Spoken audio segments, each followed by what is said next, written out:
This episode of The Central is presented by Red River Counseling. Recover, heal, empower. Visit redrivercounseling.net for more information. Hey Jags, I'm Ella Joyner. And I'm Cami Thompson, and this is J&N's The Central.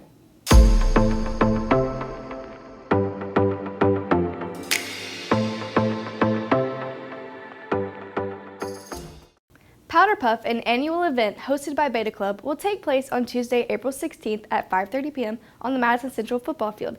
Tickets can be purchased at the gate. Be sure to come out and support your Jags. Bird flu, a disease that first emerged in North America in 2021, has been on the rise amongst birds and cattle.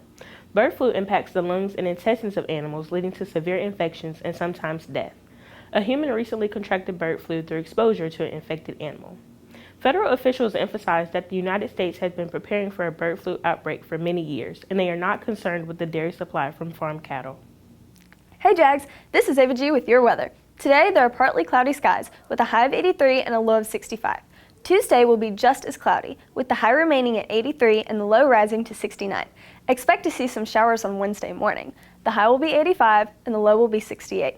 Cloudy skies will continue into Thursday, along with a high of 86 and a low of 67. We'll finish the week on Friday with scattered thunderstorms throughout the day. The high will drop to 74 and the low will drop to 62. That's all for this week, Jags. Back to Ella with the news. Prom is the highlight of the year for many students at Madison Central. J&N's Tavi Belser reports on the hard work that goes into making this night so special. Prom is a tradition many students look forward to. Madison Central's SGA and prom committee spend the year planning this special event. Yeah, so prom is a big part of the high school experience. I've often said it's a rite of passage. When you go through high school, you go through prom, things like homecoming.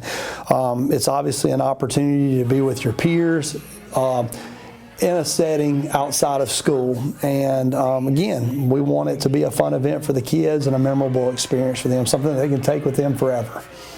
Yeah, so we have several safety measures that are in place.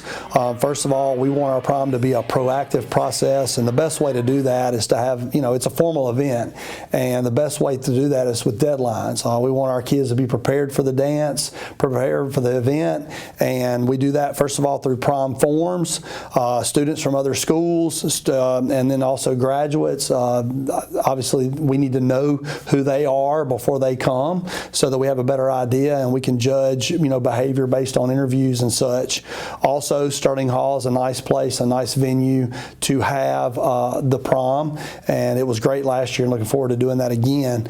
Security is always present, and we have a lot of security on hand at the event to go along with our additional supervision, and that's coming in the form of administration as well as teachers. This is the first prom for most juniors, which brings a surge of excitement for the event. I look forward to the part of the dance and to seeing everybody happy, dancing and having fun around each other. I feel like that's a very important aspect of prom, and that's what I'm looking forward to the most. I feel good about my prom. I'm excited. Everybody looks forward to it. It's a part of junior year and senior year. It's important, to go to these type of events because it's once in a lifetime. So I'm really excited about it. I feel like it's the most important, one of the most important parts. Prom is that part of the year, spring kind of. So I feel like it's just very important, and it's just a fun experience to be there. Prom is an experience that brings students together as they end the school year. If you want to be a part of prom planning for next year, talk to Ms. Cooley, Ms. Carmody, or SGA for more info. This has been Tavi Belser with J&N. The Mississippi Senate proposed 2 bills that would severely affect multiple universities in Mississippi. J&N's Natalie Mann reports on the potential consequences of these bills.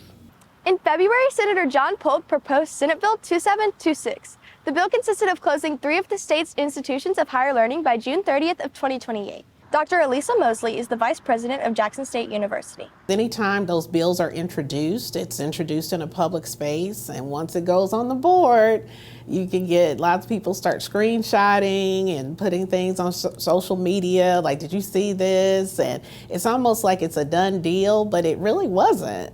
Because of the process by which bills are passed, there's going to be a lot of debate that takes place before anything is passed and, you know, incorporated. In the end, I think understanding the real value that each of these institutions presents, I think that rose above everything. Through misinformation, many citizens were outraged by the potential closure of these schools. John Soule is the Director of Communications of the Mississippi Institutions of Higher Learning. There wasn't really an amazing amount of misinformation about this bill. I was having phone calls from Chicago and New York asking about, there was a rumor online that this bill was targeting the 3 HBCUs, and there was nothing in the legislation that spoke specifically to that.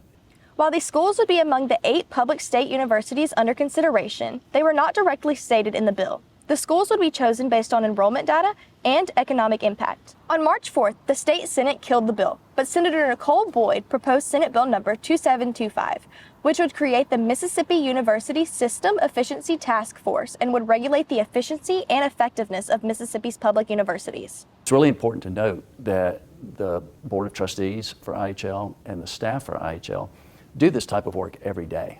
We are constantly looking at enrollment data, physical plant work, at investment data, focusing on the financial strength of the universities. So the work to help these institutions run efficiently and effectively is something that goes on year-round. Damian Jordan is a senior at Madison Central who plans to attend Jackson State University in the fall and be a part of their band. You know, being in school, we had just performed in the Super Bowl. You know, my friends, some of my friends were on national television. And so when I heard that it might be closing, I was shocked just because there's so much history behind JSU. I want to attend JSU. I want people that, you know, are in high school right now that want to go to JSU to be able to attend JSU. Senate Bill 2725 has now passed the committee and will be presented to the full Senate for a vote. If you're interested more on this topic, make sure to visit legislature.ms.gov and be sure to click on the tab, List of Measures by Committee. This has been Natalie Mann with JNN. Shower Power provides free hygienic resources to those in need throughout the Jackson area. JNN's Rachael Carpenter reports on how this nonprofit strives to better its community. Shower Power is a nonprofit organization founded in 2019. Every Friday, they provide a free mobile shower unit to the homeless.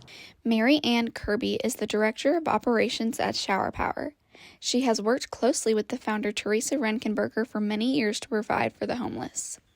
We do things a little differently. We play games, we celebrate birthdays, we have music. A lot of the people that we serve have, you know, some pretty significant mental health issues, and a lot of them are in crisis. I think that they know that they can come here and they'll not be judged and they'll be loved, and they come here for that very reason. It's important to me because my family struggled in childhood. So I can see how anybody could be one hiccup, one job loss, one divorce, one medical diagnosis away from homelessness. We welcome anyone to volunteer. Young people, I think, benefit as much as anyone when they come here because it gives them a real sense of reality and it destigmatizes homelessness. These guys out here, they're just people. Jason Anding is a volunteer and a board member at Shower Power.